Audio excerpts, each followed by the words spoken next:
The last lesson elaborates on line charts, area charts, and combo charts. You will learn about pie charts and sparklines in this lesson. What is a pie chart? Obviously, it looks like a huge pie that takes different slices to present data categories. Take a simple example. This table displays sales of a product in various cities. Select the data area and select Pie in the Insert tab to insert a pie chart.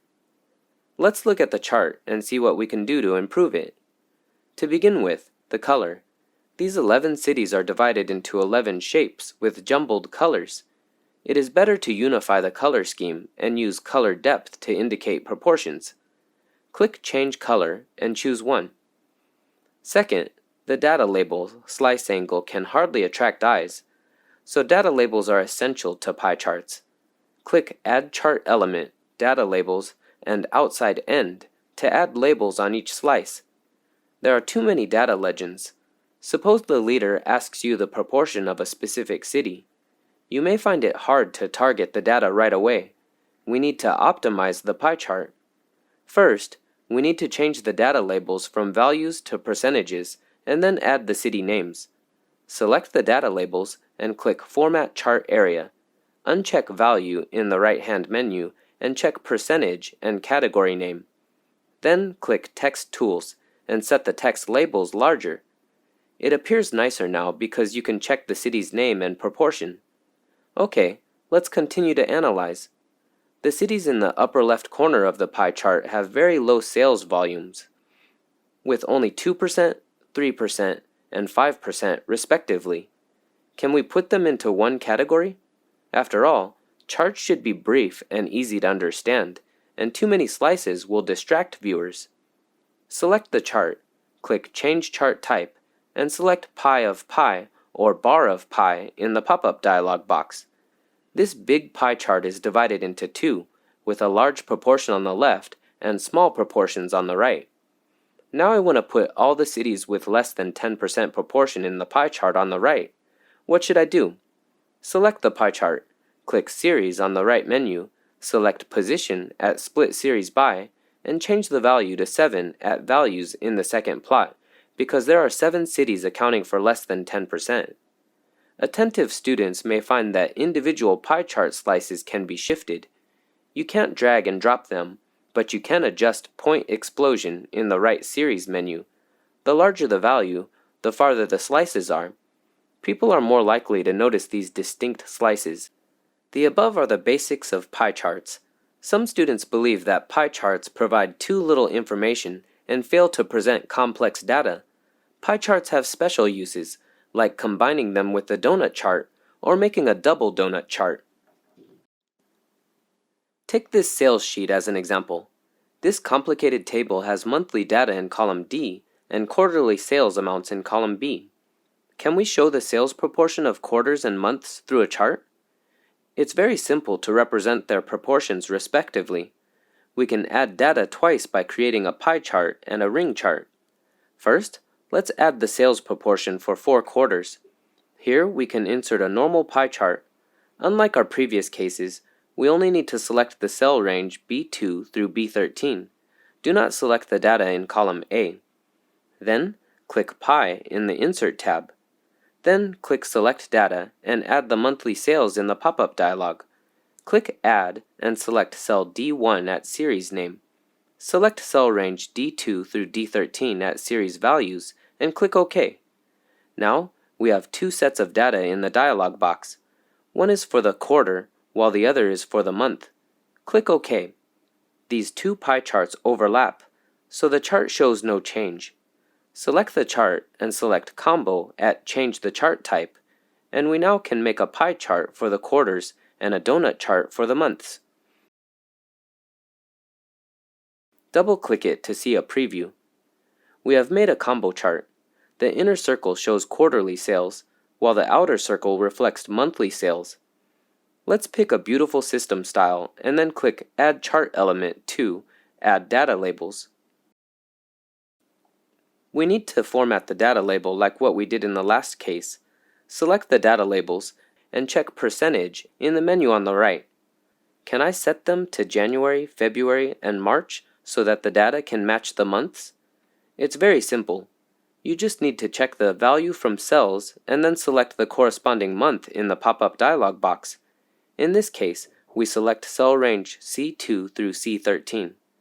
This holds true for the pie chart. I won't demonstrate them one by one.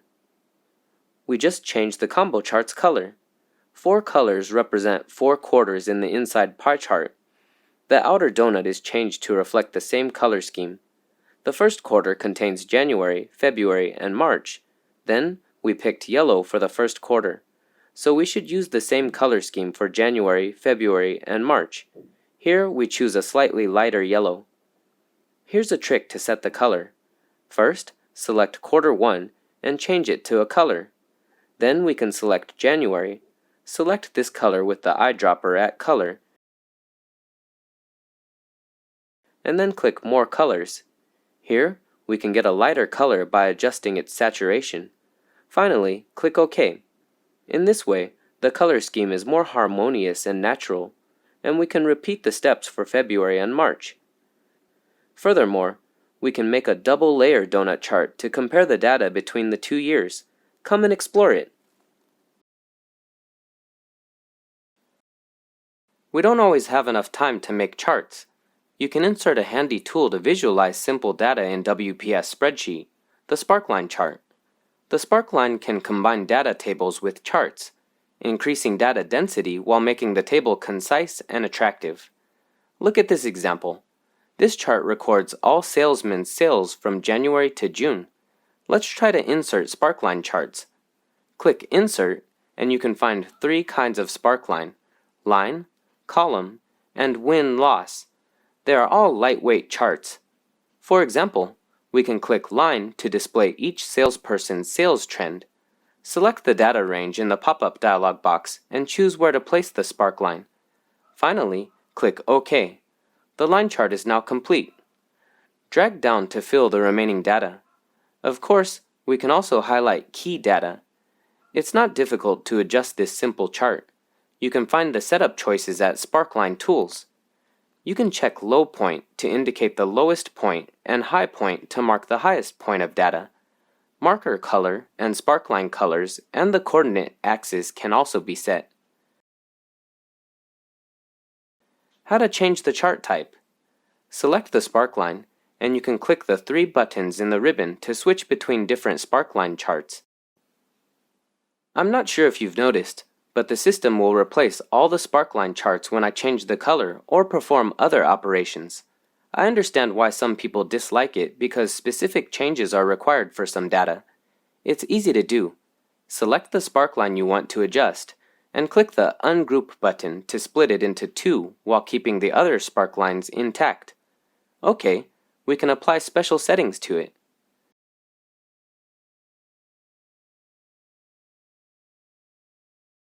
There must be a button to combine since we can split. Suppose I want to unify these 2 non-adjacent Sparkline charts. Hold down the Control key while selecting the Sparklines to be merged and click Group.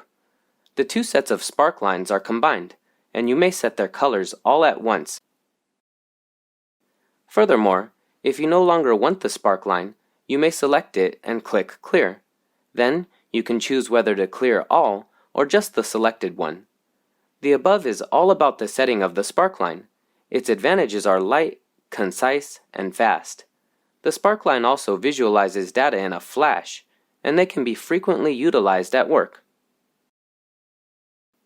You have learned 2 types of charts in today's lesson: pie charts and Sparkline charts. Pie charts are suitable for showing data proportions, and data labels play an important part. The right-hand menu allows us to format data labels. The combo of pie charts and donut charts can display complex data. A chart with too many colors should be avoided. We can choose the tone-on-tone color and adjust the saturation to improve the color matching. Sparkline is a handy chart type. Line, column, and win-loss are 3 types of Sparklines available in WPS. They are all easy to set and are the perfect choice if you don't have a lot of time to make a chart. The next lesson will teach you several tips to beautify your charts. Stay tuned.